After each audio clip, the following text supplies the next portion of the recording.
නමෝ තස් භගවතෝ අරහතෝ සම්මා සම්බුද්දස්ස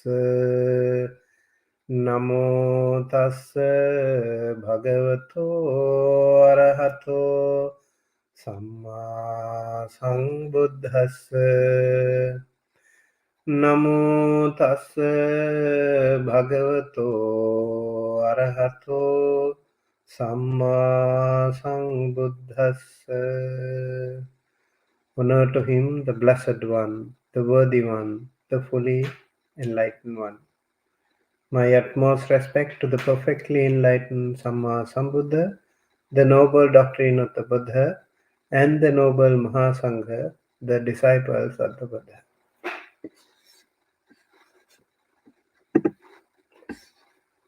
Dear Dhamma friends, a warm welcome to the 97th Dhamma Talk of Dhamma USA's Sunday Dhamma Talk series. So today's Dhamma topic is 10 Māra Armies.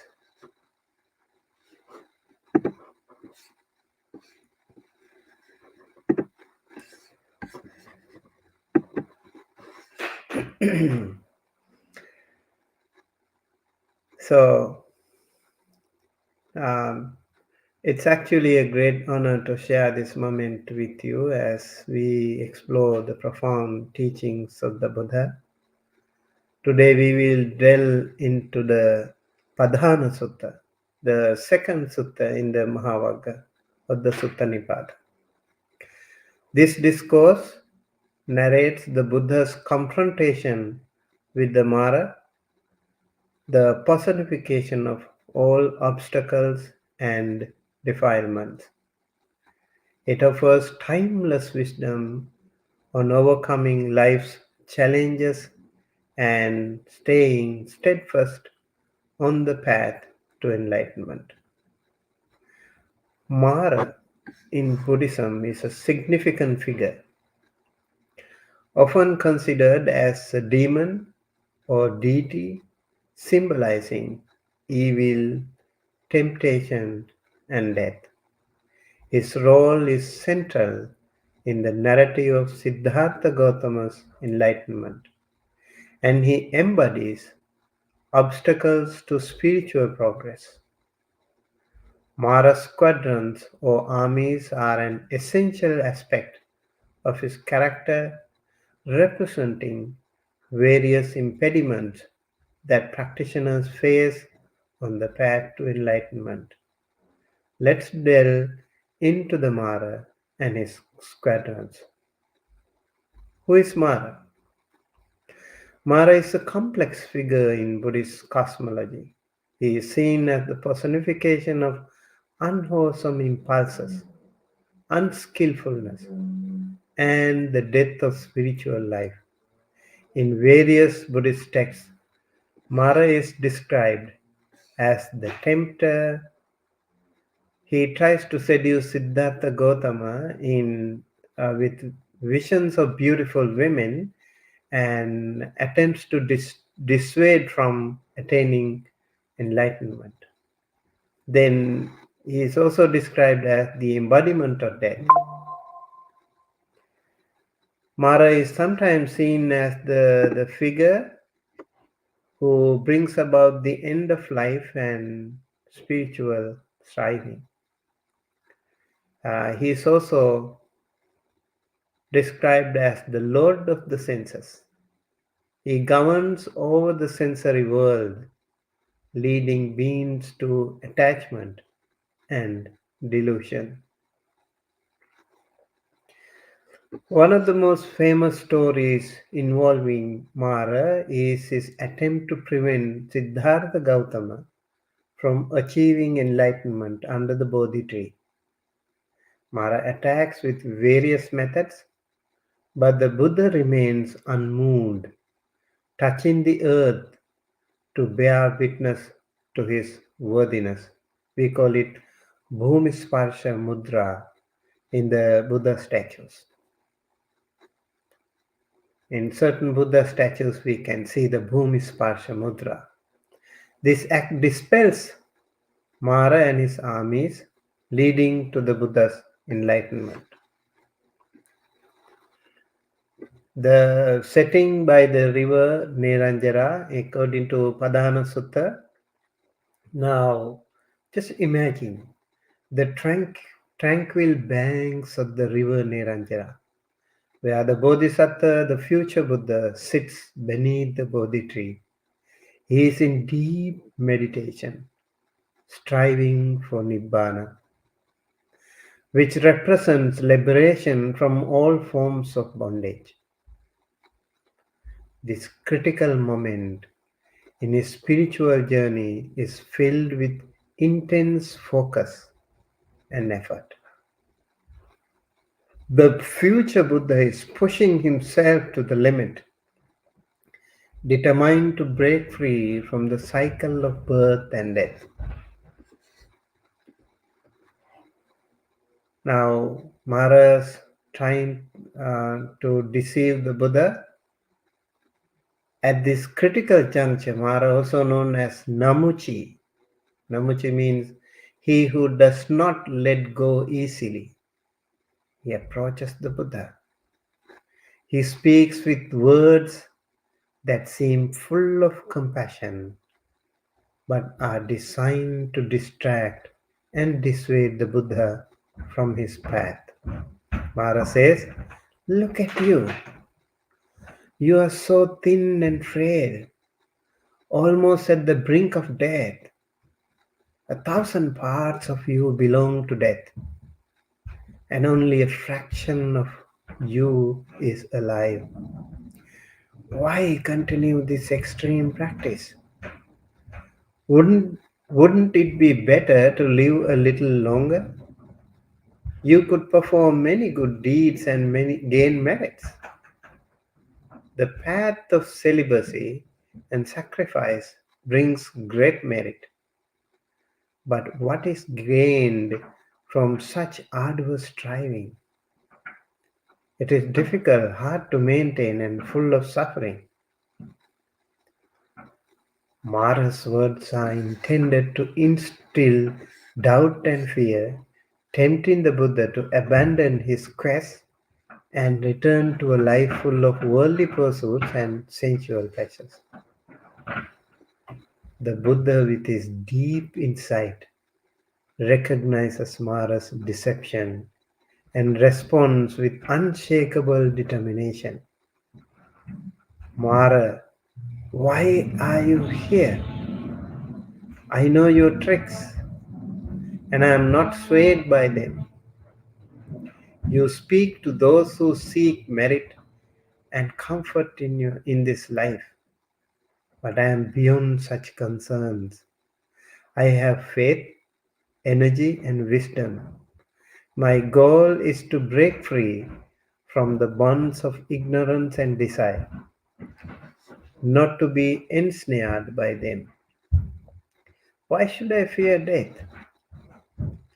Just as the wind dries up the rivers, my efforts will dry up the blood, bile, and phlegm that sustain this body.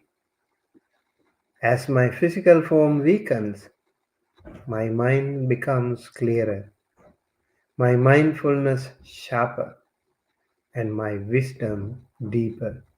I have no longing for sensual pleasures. I am here to purify my being, not to indulge it." The Buddha's response reflects his deep understanding that the spiritual path, though challenging, is the only way to true freedom and peace. The Buddha then identified the forces that Māra uses to besiege the mind, referring to them as his armies. That's why we call them squadrons of army, or armies of Māra, or Māra Sena. According to the Sutta, we have 10 Māra Senas, 10 hosts of Māra. The Sutta explains, "Kamate Patama Sena Dutiya arati uchyati tatiya kuppipasa te chatuthi tanha pauchyati panchamang thena midhang te chattha bhiru pauchyati sattami vichikichate makho thambho te attame labho siloko sakkaro michaladho cha yo yaso yo chattanang samukkanse parecha avajanati. So the 10 Māra armies starts with kama, sensual desire, the craving for pleasurable experiences that distracts us from our spiritual goals. Arati, discontent, the sense of dissatisfaction that keeps us restless and yearning for more. Kuppipasa, hunger and thirst, the basic needs that when unchecked can become overwhelming desires. Tanha, craving, the deep-seated longing for continued existence and new experiences. Thinamidha, sluggishness and laziness, the inertia that prevents us from making progress on the path. Bhiru, fear, the anxiety and fear that hold us from taking bold steps towards liberation. Vichikicha, indecision, the doubt that clouds our judgment and stalls our actions. Makha and thambha, disparagement and stubbornness, the arrogance that leads us to criticize others and resist change. Then labha, siloko, sakkaro, michaladho chayo yaso, gain, fame, honor and prestige wrongly acquired. The attachment to recognition and status, especially when obtained unethically or unjustly. Then attukkansana paravambana, whoever praises himself and despises others. The ego that leads to self-glorification and the denigration of others. The Buddha decides that these are the armies that a weak-hearted person cannot overcome. However, for one who is diligent and courageous, defeating these forces leads to true bliss. The warrior's resolve. In a powerful metaphor, the Buddha compares himself to a warrior prepared for battle. He wears some grass, a symbol of his readiness to die rather than retreat. He sees Māra's army assembled and declares, I will fight you, Māra. I will not be moved from my position. This world with all its gods cannot subdue me. I will break your forces with my wisdom, just as a stone shatters an unbaked clay ball. I will conquer my mind and establish mindfulness. I will wander, teaching others, guiding them to a place where sorrow does not reach. This is a very, very powerful and also motivational speech by the Buddha. We feel so grateful and thankful to the Buddha for fighting out this intensity of the Māra. intense force of the Māra, fearless Māra, and then the fearless Buddha. The battle between them was very intense. Mara, seeing the Buddha's unshakable resolve, is defeated. He admits that he has followed the Buddha for 7 years, trying to find a weakness, but has failed. Mara compares himself to a crow circling a stone and looks like a piece of fat, hoping to find something to eat, but finding nothing and flying away in disappointment. Overcome by sorrow, Mara's lute falls from his arm and he disappears, leaving the Buddha in peace. Now, let us see the Padhana Sutta and its application in modern life. While this text is ancient, it belongs to Sutta Nipata, one of the oldest texts in the Tipitaka. Its teachings Its teachings are deeply relevant to our contemporary lives.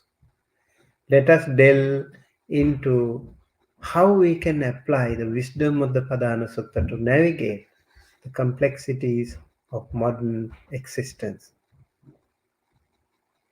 The 10 horses of Māra, as we mentioned today, in the Padhana Sutta, the Buddha enumerates 10 horses of Māra, which represent the obstacles and temptations that can distract and hinder us on our spiritual journey.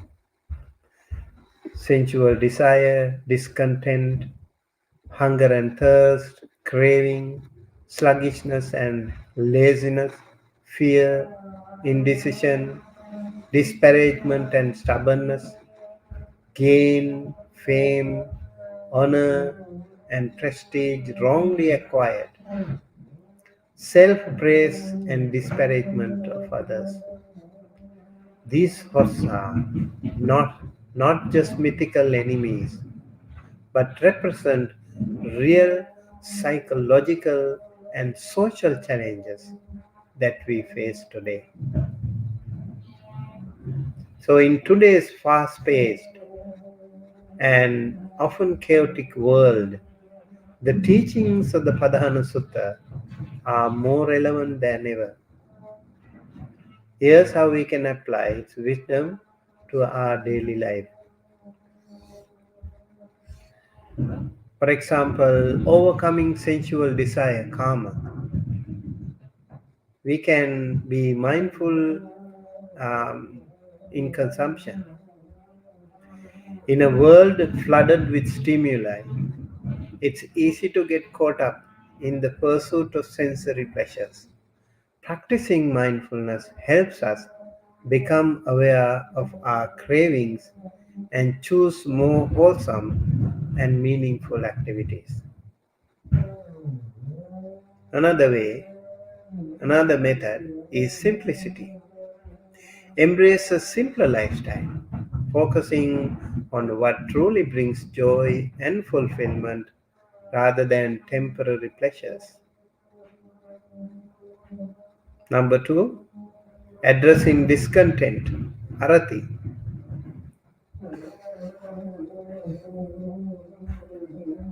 One way of doing it, like gratitude practice. Cultivating gratitude practice helps shift our focus from what we lack to what we already have, reducing discontent and fostering happiness. And the other method is contentment. Practice contentment by appreciating the present moment and recognizing the sufficiency of what we have. Kupipasa, the next army of Māra, managing hunger and thirst. We can do balanced living, understand and manage our needs without letting them turn into excessive desires. For example, enjoying a meal mindfully rather than overeating. Moderation, for example. Practice moderation in all aspects of life, from food to drink to consumerism, promoting both physical and mental well being. Next Marasena is Tanha, transcending craving. Meditation is a great way to fight it out. Regular meditation helps reduce cravings by fostering a sense of inner peace and contentment. And then again, you can practice letting go. Learn to let go of attachment to outcomes and desires, finding joy in the process rather than the result.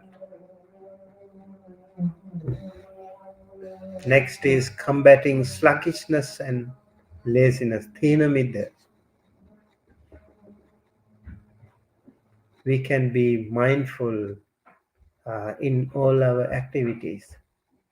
Engage in activities mindfully, finding motivation in the present task rather than focusing on future rewards.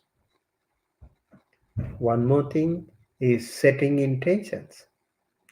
Set clear, purposeful intentions for daily activities to overcome inertia and maintain energy and focus. Next Marasena is facing fear, what we call Bhiru. Courageous action is a great way to counterattack this. Recognize and confront, recognize and confront fears with courage, whether they are fears of failure, rejection, or the unknown. Then we have mindfulness of emotions to also cope up with this. Practice mindfulness to observe and understand the roots of our fears, reducing their hold on us. Next Marasena is overcoming indecision, Vichikicha. How do we do it then?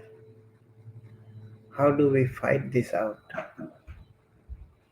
Clarity of purpose is one way of doing it. Cultivate a clear sense of purpose and values to guide decision making and reduce doubt. Another way is decisive action. Develop the habit of making decisions and committing to them, learning from mistakes rather than being paralyzed by indecision. The other Marasena is addressing disparagement and stubbornness, Makha Thambha, as mentioned in the Sutta, Adhana Sutta. Openness to others is a great way to cope up with this. Practice openness and humility, valuing others' perspectives and being willing to adapt. One more thing is self-reflection. Regularly reflect on our actions and attitudes to identify areas of pride and rigidity that need transformation. We have another Marasena called rejecting superficial success. Superficial success is called Labho Siloko Sakkaro Micha Ladho Chayo Yaso. So we have to reject this superficial success. How do we do that? By ethical living, Focus on living ethically and authentically rather than seeking recognition and success at any cost. Another way is meaningful achievement. Pursue goals that align with our values and contribute to the well being of others rather than merely seeking personal gain. Last, Marasena is transcending ego. Ego is the other one. This is Atukkansana Paravambana. One great way of coping up with this is humility. Cultivate humility by recognizing our interconnectedness and the value of others. The authentic connection build genuine relationships based on mutual respect and kindness rather than competition and self-aggrandizement. So these are some of the ways we can cope up with the Mara Senas. So there are so many discussions about the Mara and many other texts and many other suttas, but I just wanted to focus on these 10 and how to apply these things in day-to-day life. That was the main concern today. So, dear friends, the lesson for us from this Padhana Sutta. The Padhana Sutta teaches us about the power of determination and the importance of steadfastness on our spiritual journey. Just like the Buddha, we face our own Mara in everyday life. There are distractions, temptations, and fears that try to pull us away from our path. Recognize your Maras. Be aware of the forces that distract you. It could be craving for pleasure, fear of failure, or simple laziness. Identifying these obstacles is the first step to overcoming them. Then cultivate determination, like the Buddha.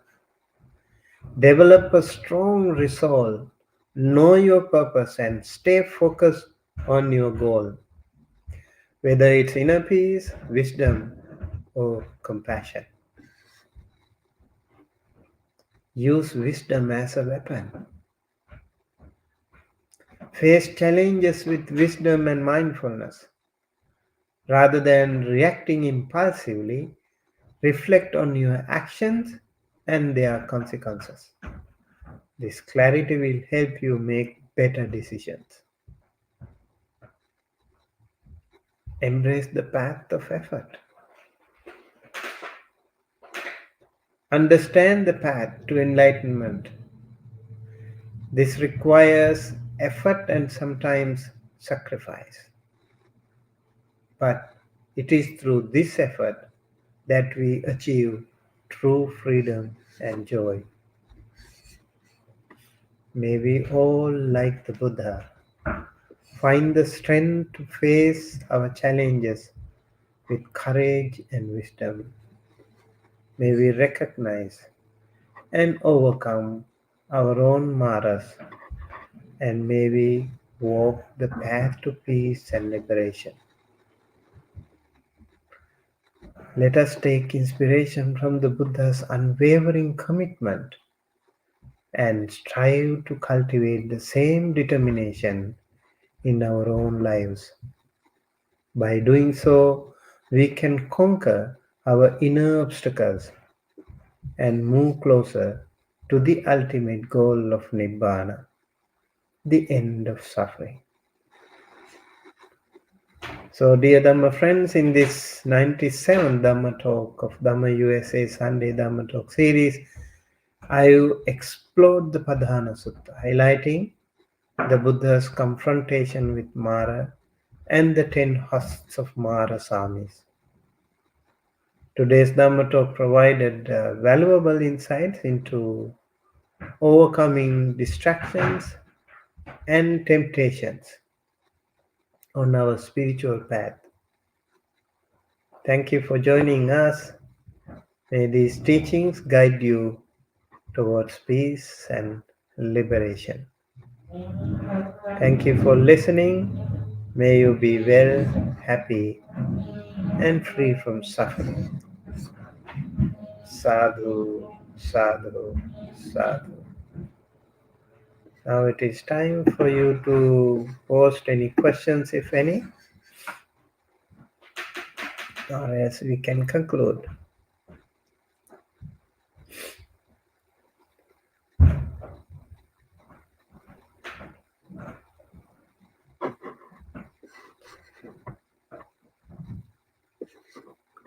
All right. Thank you for joining Manas Vyas Mehta, Susanti Jayasena, Anomi De Silva, and Guda Sachin.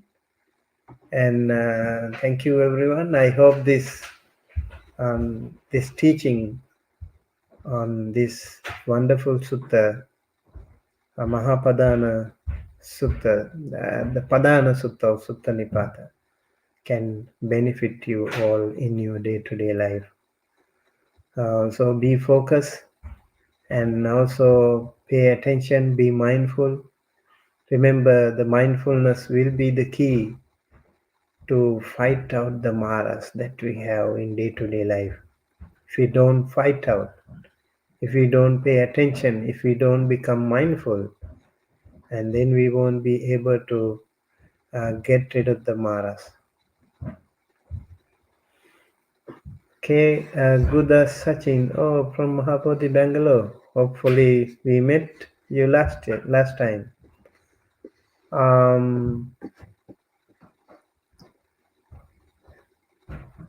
Your question,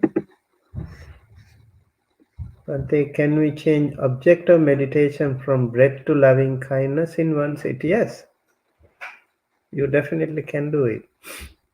So I would say, like, you start with mindfulness on breath, and then you can switch to loving kindness. I do myself that way. I find that very helpful too. Mindfulness on breath is a really powerful meditation to start with, or to continue your meditation all throughout, and then switch to loving kindness. Again, it's a really powerful meditation technique. You can do it in combination. All right. Okay. All right. So tomorrow we will have another wonderful session with Ajahn Kovilo.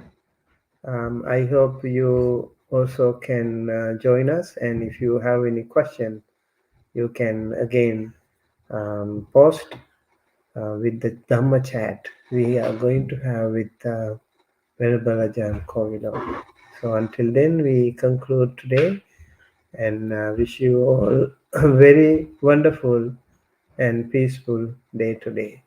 May you all be well, happy, healthy. Sukhi Dighai Bhava.